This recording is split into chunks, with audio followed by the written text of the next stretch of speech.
오늘 함께 나누실 하나님 말씀은 마태복음 1장 18절부터 25절까지의 말씀입니다. 신약성경 마태복음 1장 18절부터 25절까지의 말씀. 우리 한 절씩 교독하겠습니다. 예수 그리스도의 나심은 이러하니라. 그의 어머니 마리아가 요셉과 약혼하고 동거하기 전에 성령으로 잉태된 것이 나타났더니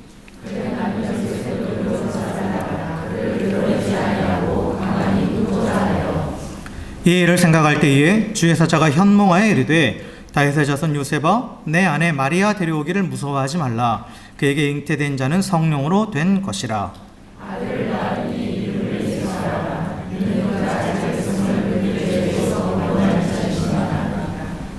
이 모든 일이 된 것은 주께서 선지자로 하신 말씀을 이루려 하심이니 이르시되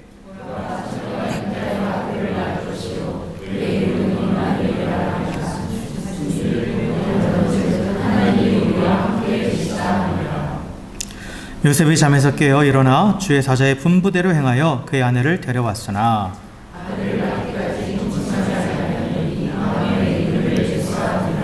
아멘, 아멘. 할렐루야, 할렐루야. 네, 우리 옆에 계신 분하고 이렇게 인사했으면 좋겠습니다. 사랑하고 축복합니다. 이렇게 인사합시다.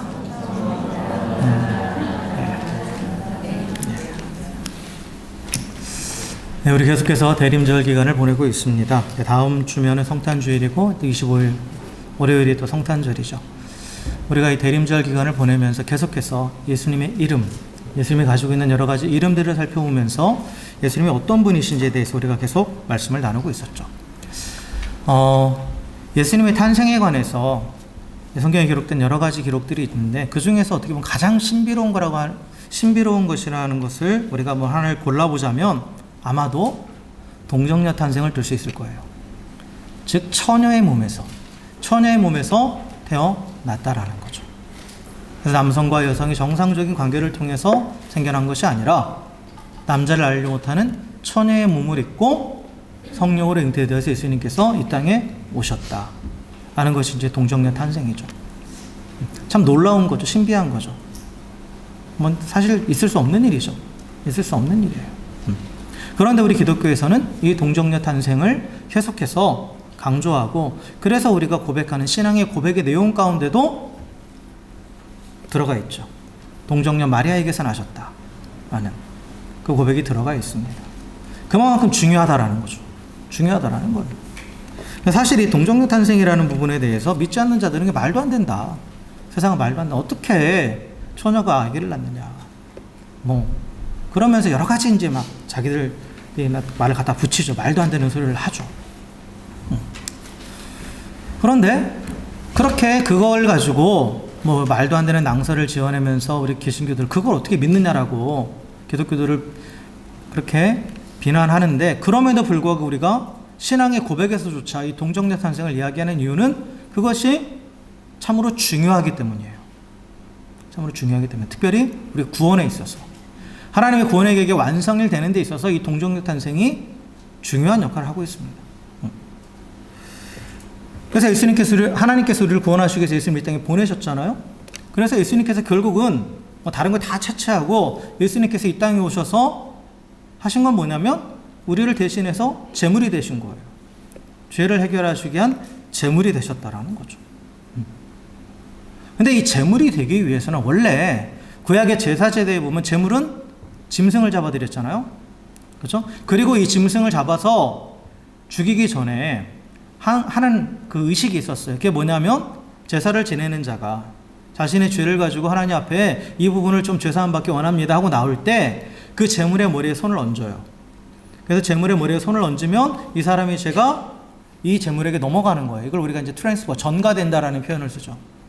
그리고 나서 이 제물의 목을 땁니다. 그러면 원래 이 죄 때문에 내가 죽어야 되는데 이 제물이 죽는 거예요. 내 죄를 대신 안고. 그럼으로써 내 죄가 사해지는 겁니다. 그러려면 뭐가 전제가 되어야 되냐면 제물은 죄가 없어야 돼요. 그렇죠? 제물이 죄가 있으면 내 죄가 이 제물에게 넘어갈 수 없는 거죠. 그죠? 그래서 이제 짐승을 잡는 거예요. 하나님이 만드신 모든 피조물 중에 하나님을 거역하는 죄를 짓는 건 인간밖에 없죠. 인간밖에 없어요. 온 우주 만물을 통틀어서 오직 인간만이 자유의지를 가지고 하나님을 거역할 수 있는, 그래서 죄를 짓는 그러한 존재죠. 근데 짐승이나 다른 어떤 것들도 하나님이 정해주신 법도에 따라 살아가죠.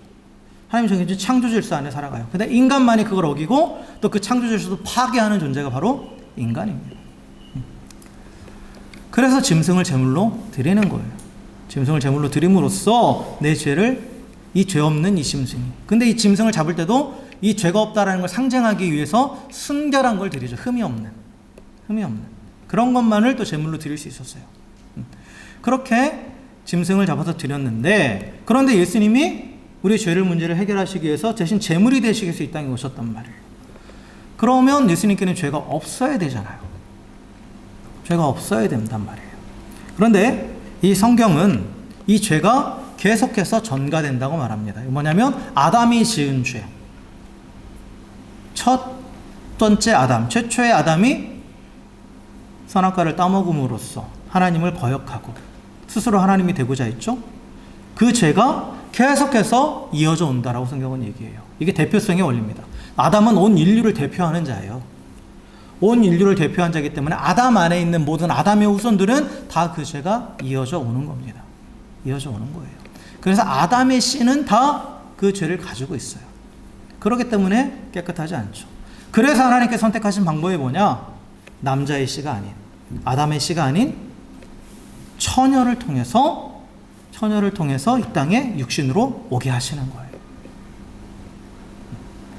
그래서 이 남자를 통해서 씨가 쭉 이어져 오는 건데, 그게 아닌 새로운 아담을 세우시는 거예요. 새로운 아담.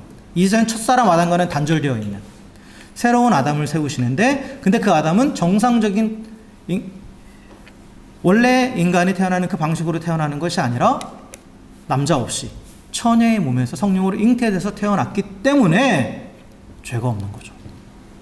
죄가 없는 거예요. 근데 이게 어느 날 갑자기 하나님이 생각하신 게 아니에요.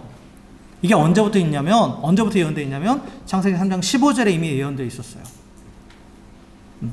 아담과 하와가 죄를 짓고 나서 계속 그 죄를 핑계대고 할 때 이제 하나님께서 사단에게 하신 말씀이 나오죠. 네가 여자의 후손과 원수가 되게 하고 네 후손이 여자의 후손과 원수가 되게 하겠다.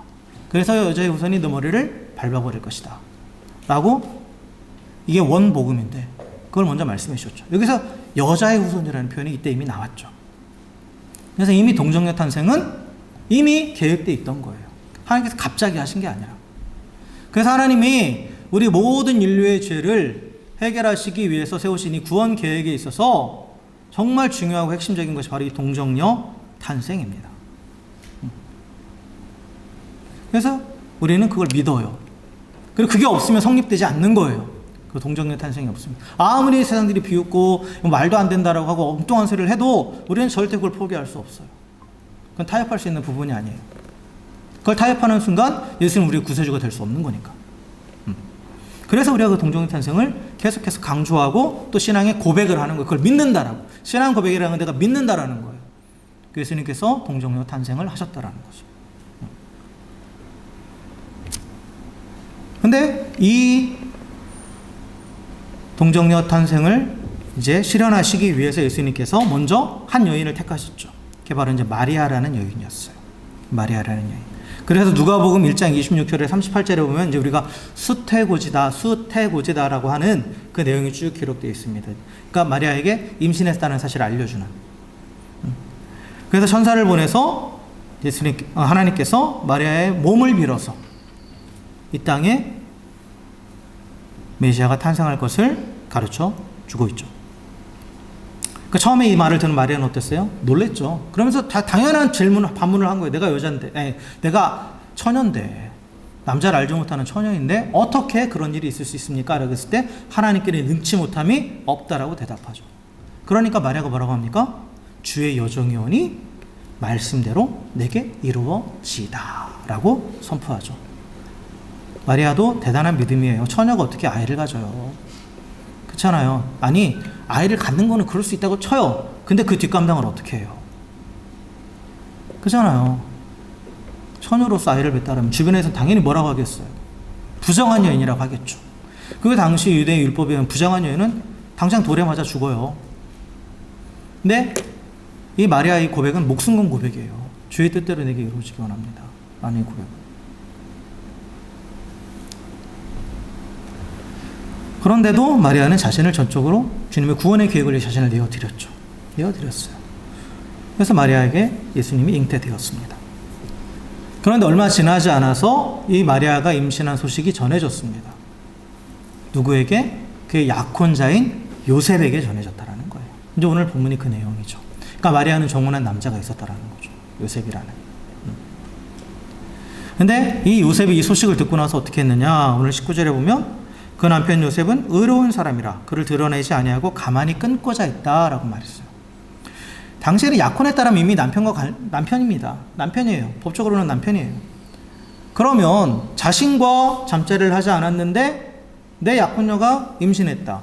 그러면 이건 분명히 부정한 여인이죠. 간음한 거죠. 일반적인 상식으로 봐서는 간음한 거예요. 그러면 남편으로서 정죄하고 돌에 쳐 죽일 수 있어요. 돌로 쳐 죽일 수 있습니다. 그런데 이 요셉은 그러지 않았다라는 거예요. 그러지 않았다라는 거죠. 의로운 사람이다. 이 심정적으로도 원래 좀 온유한 사람이었다라는 거죠. 그래서 그냥 조용히 그냥 혼인 관계만 끊으려고 했다라는 거예요. 드러내지 않고. 그런데 이때 천사가 또 누구에게 나타났습니까? 요셉에게 나타났죠.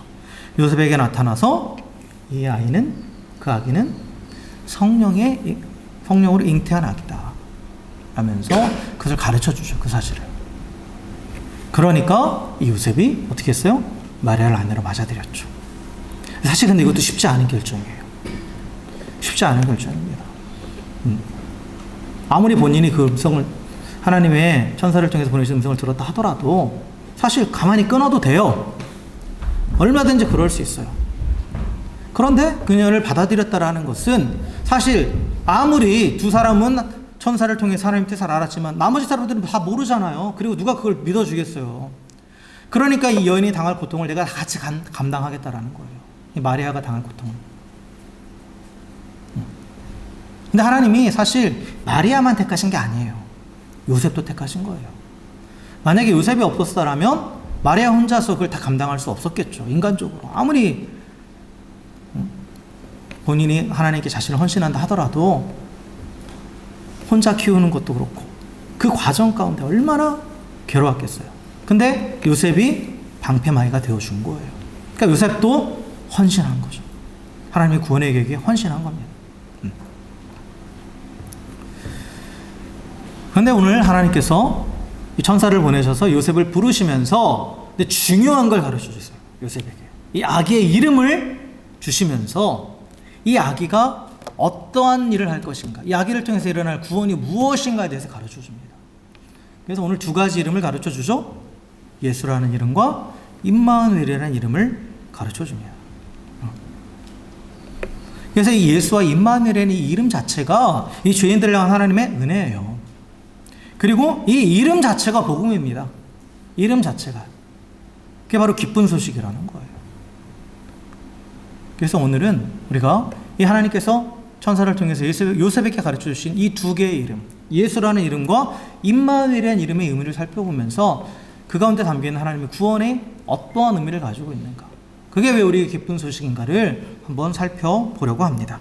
자, 먼저 21절에 보면 아들을 낳으리니 이름을 예수라 하라. 이는 그가 자기 백성을 그들의 죄에서 구원할 자이심이라 하니라 라고 이렇게 하면서 아들의 이름을 예수라고 지으라고 주죠. 그리고 마지막에 보면 실제로 아들을 낳고 그 이름을 예수라고 짓죠. 그렇잖아요. 그래서 이 예수라는 이름은 이 땅에 태어날 그 악의 역할이 무엇인지를 가르쳐 주는 거예요. 그 악의 역할이. 그래서 예수라는 이 단어는 원래 구원자 또는 예수께서 여호와께서 구원하신다라는 뜻의 히브리어 여호수아를 헬라식으로 표기한 거예요. 그래서 여호수아 이름 자체가 여호와께서 구원하신다, 구원자라는 그런 의미를 갖고 있습니다. 그래서 이 안에서 하나님께서 구원하신다 라는 의미가 담겨 있는 거죠. 그래서 구원이란 오직 하나님만이 주시는 거예요. 구원은 하나님만이 주시는 건데, 그런데 구원이는 뭐로부터 구원이냐? 죄로부터 구원이라는 거죠. 죄로부터. 그래서 여기서 죄라는 말은 원어적으로 보면 하마르티아라는 말인데 이것은 화살이 관역에서 벗어났다라는 뜻이에요. 그래서 이 하나님의 뜻, 이 관역은 하나님의 뜻입니다. 근데 인간의 의지와 행동이 모든 것들은 화살이에요. 근데 그게 다 빗나간 거예요. 다 빗나간 겁니다. 그래서 하나님의 뜻에 미치지 못하는 것도 죄고 하나님의 뜻을 위반하는 것도 죄예요. 그래서 허물과 죄라는 표현이 나오죠. 죄라는 큰 카테고리 안에 허물과 죄가 있어요. 그래서 이 허물이라는 것은 미치지 못함이고 죄라는 것은 넘어서는 위반 행위를 말해요. 이 두 가지 다 죄입니다. 근데 다 결국은 하나님의 뜻에서 벗어났다라는 거죠. 벗어났다라는 거예요. 그래서 그것으로부터 구원하신다예요. 자, 근데 우리는 죄에서 구원이라고 써 있잖아요. 근데 원어적으로 보면 from the sin이에요. 죄로부터 구원입니다. 죄로부터. 이건 무엇을 얘기하냐면 여러분 죄로 인해서 일어나는 여러 가지 결과들이 있죠. 그 결과들, 그 문제들 거기서 건져내는 걸 얘기하는 게 아니라 근본적인 그 원인인 죄로부터 구원하신다라는 거예요. 죄로부터. 그러니까 죄의 결과로 인간은 고통 가운데 있잖아요. 고통 가운데 있잖아요. 그래서 이 구원이라는 거 단순히 이 결과적인 부분에서만 건져낸다 이런 의미를 말하는 게 아니에요. 그것에서만 건져내면 여전히 죄 가운데 있으면 다시 또 그 고통이 반복되잖아요. 그 상황들이 반복되잖아요. 근데 예수님을 통한 구원은 뭐냐? 근원적인 구원. 즉 이 죄 자체로부터. 그래서 이 죄를 어떻게 하세요? 제거하시는 거죠. 예수님께서. 제거하시는 거예요. 그래서 더 이상 그 영향력 아래 있지 않고 완전히 새롭게 만드는 그것을 말씀하고 있습니다. 그래서 죄로부터의 본질적이고 완전한 구원을 의미해요. 그런데 왜 구원자가 필요하냐? 왜 구원자가 필요하냐라고 했을 때 죄인은 스스로를 구원할 수 없기 때문에 그래요. 이게 죄의 결과인데 이 죄라는 것은 뭡니까? 하나님을 대적하는 거예요. 죄는 어떤 행위를 말하는 게 아니에요. 죄악이란 어떤 범죄적인 그런 행위는 죄인이기 때문에 따라오는 겁니다. 근데 죄라는 것은 컨디션을 말한다고 했죠. 상태예요. 죄라는 건 뭐냐? 하나님을 배반한 상태예요. 하나님을 거역한 상태예요. 하나님을 대적하는 상태입니다. 그런데 이 죄를 범한 인간, 죄인은 스스로 이 죄를 해결할 수 없어요. 왜 해결할 수 없느냐? 죄를 깨닫지 못해서 그래요. 내가 죄인이라는 것 자체도 모릅니다. 죄 가운데 있으면. 죄는 언제 드러나요?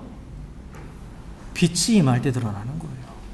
어두움 가운데 있는 자들은 내가 어두움 가운데 있는 거 몰라요. 내가 어떤 존재인지를 보지 못하죠. 어두움 가운데 있으니까 나도 보지 못해요.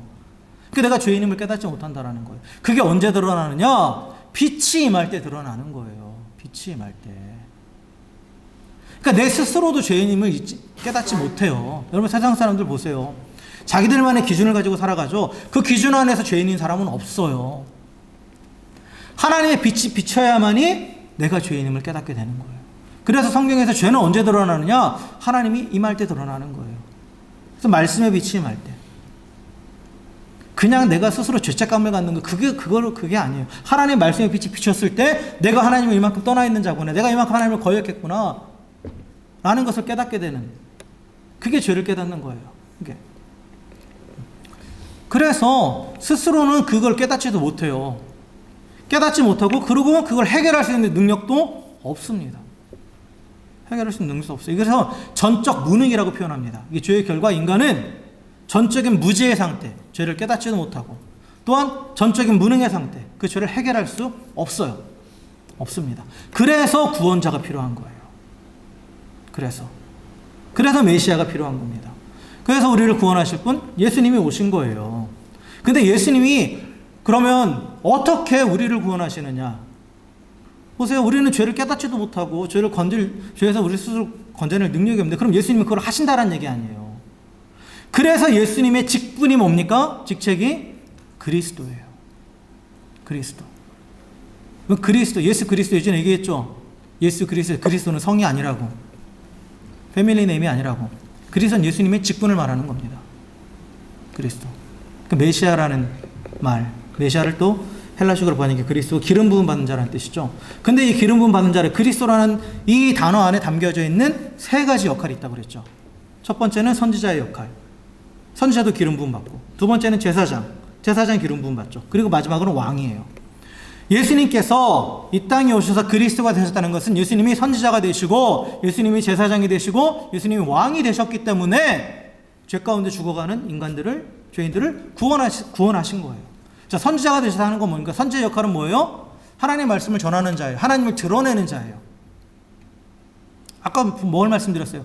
죄인임을 깨닫기 위해서 뭐가 먼저 드러나야 된다고요? 하나님이 보여야 돼요. 하나님이 어떤 분인지. 죄는 철저하게 하나님과 관계성 안에서 정의되는 거기 때문에. 그래서 예수님은 선지자로서 하나님 말씀을 전하셨죠. 그리고 예수님 그분 자체가 하나님이시죠. 그분 자체가 하나님이세요. 그러니까 분명하게 하나님을 드러내는 존재로, 요한복음 그래서 빛으로 오셨다고 표현하잖아요. 그럼으로써 죄인들이 스스로가 죄인임을 깨닫게 하시는 거예요. 또한 예수님께서는 하나님 앞에서 인간이 어떻게 살아야 되는가, 하나님과 어떤 관계를 맺어야 되는가에 대해서 또 보여주셨어요. 이 땅의 삶을 통해서. 그럼으로써 인간 스스로가 죄인임을 또 알게 하시는 거죠. 그 역할을 하시는 거예요. 그리고 또 예수님께서는 제사장이죠. 제사장의 역할은 뭐냐? 인간 편에서 하나님께 나아가는 거예요. 그래서 인간 편에서 하나님께 나아가기 위해서 죄의 문제를 해결해 주는 역할이에요. 이게 제사장입니다. 그래서 죄를 해결하기 위해서 제물을 가져오잖아요. 그래서 제사장이 잡아준단 말이에요. 아니, 본인이 잡죠. 잡긴 본인이 잡는데 제사장이 그거를 주관해 주죠. 근데 예수님은 제사장이면서 동시에 뭐예요? 제물이에요. 그렇죠? 자신이 제물이 되시고 자신이 제사장이 되셔서 스스로를 하나님 앞에 드리심으로 죄의 문제를 해결해 주셨죠. 해결해 주셨어요. 인간이 해결할 수 없는 죄의 문제를 예수님께서 제사장이 되셨기 때문에 해결해 주셨습니다.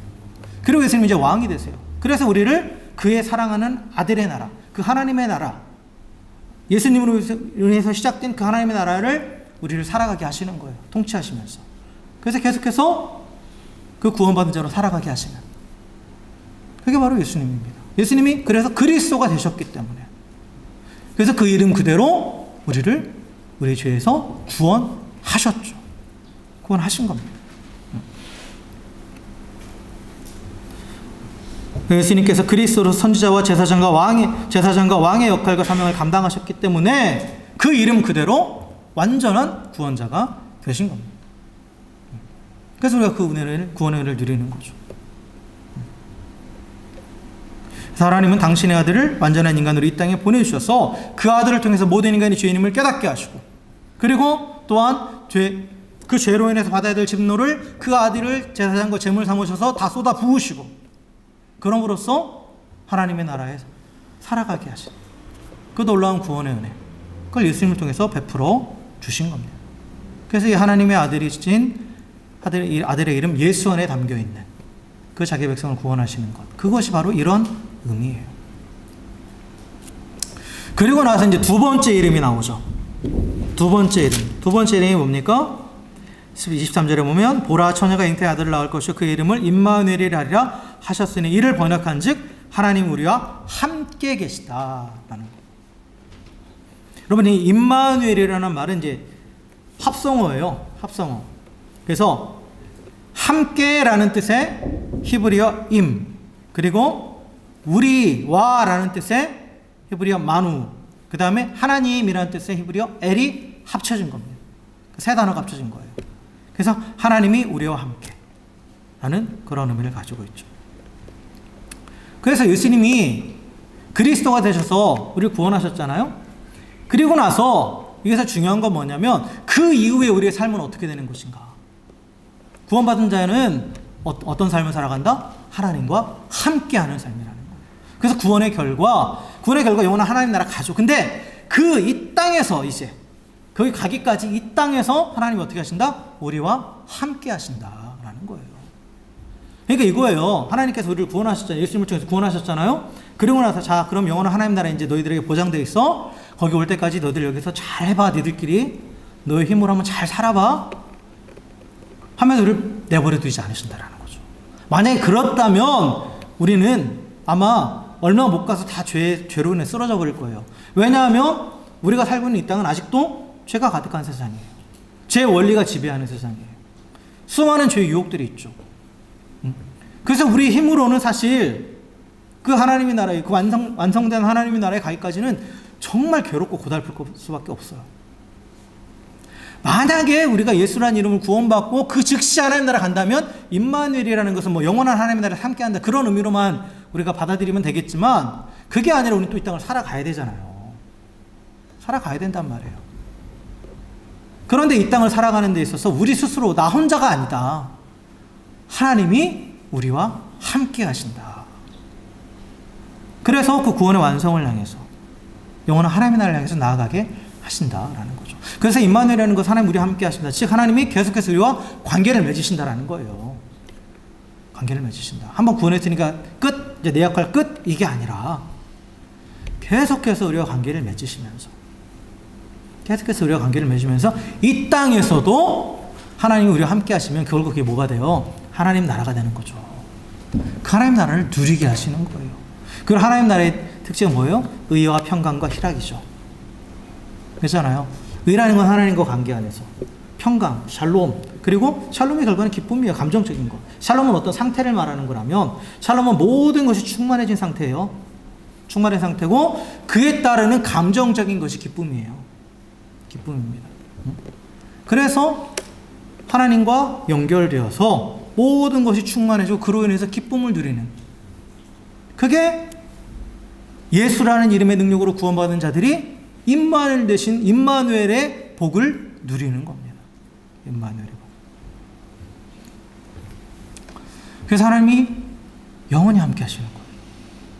이 땅에서는 조금 잠깐 떨어져 있고 저기 하늘에서만 영원히 함께가 아니라 지금부터. 그래서 그에 대한 확증으로 하나님 예수님이 보내주신 분이 누굽니까? 성령님이죠. 성령님이 우리 안에 계시잖아요. 이게 임마누엘이에요. 이제 각 사람 한 사람 한 사람에게 하나님의 영이 임해 계신다라는 거, 함께 하신다라는 거죠. 성령의 내주하심으로 인해서 우리는 그 주님과 지금도 함께 하고 있는 거예요. 내가 느끼든 느끼지 못하든 이미 그 약속은 성취되었기 때문에. 그런데 우리가 그 하나님의 임재를 느끼지 못하고 살아가는 이유는 딱 하나죠. 죄 때문에 그런 거예요. 여러분, 예수 믿고 구원받았다고 해도 죄 지을 수 있다고 했잖아요. 지으면 안 되는데. 그쵸? 근데 그렇다고 해서 그러면 예수 믿는데 죄 지으면 바로 지옥 가나요? 그거 아니죠. 아니에요. 구원받은 그거 자체는 내가 죄를 지었건 아니건 예수 그리스도의 공로로 우리는 구원받은 거예요. 근데 왜 우리가 범죄하면 안 됩니까? 여러 가지 이유가 있어요. 그런데 가장 중요한 이유는 뭐냐? 죄는 하나님과 우리 사이를 계속 단절시키는 역할을 한단 말이에요. 그러면 하나님과 계속 분리돼요. 우리가 하나님과 분리되면 하나님이 약속하신 것들을 누리지 못하는 거예요. 평강이 없는 거예요. 기쁨이 사라지는 거예요. 그래서 다윗이 그런 고백했잖아요. 자신이 바세바의 아내를, 바세바의 아내란다. 우리아의 아내가 바세바죠. 우리아의 아내 바세바를 간음하고 나서, 강간했죠. 강간하고 나서 그 죄를 짓고 나서 살아가는 그 상태를 나중에 시편 50편에서 그 고백을 해요. 내게 구원의 기쁨이 사라졌다고. 구원의 기쁨을 회복시켜달라고. 그러니까 죄가 있으면 기쁨이 없는 거예요. 여러분, 우리가 평강이 없고 기쁨이 없는 이유는 내 상황과 환경이 어려워서가 아닙니다. 일반적으로 내 상황 환경이 어려우니까 평강이 없고 기쁨이 없다고 얘기하죠. 내가 원하는 대로 안 되니까. 그러나 모든 성도들은, 그리스도인들은 정확하게 아셔야 돼요. 평강과 기쁨의 근원은 하나님이에요. 내가 하나님과 관계 안에 머물러 있지 않기 때문에 평강과 기쁨이 없는 겁니다. 상황과 환경 때문에 그런 게 아니에요. 그리고 내가 하나님에 머물러 있지 않다라는 것은 결국은 내가 죄로 인해서 하나님과 멀어졌다라는 거예요. 근데 성경은 분명히 우리에게 임마누엘을 약속해 주셨어요.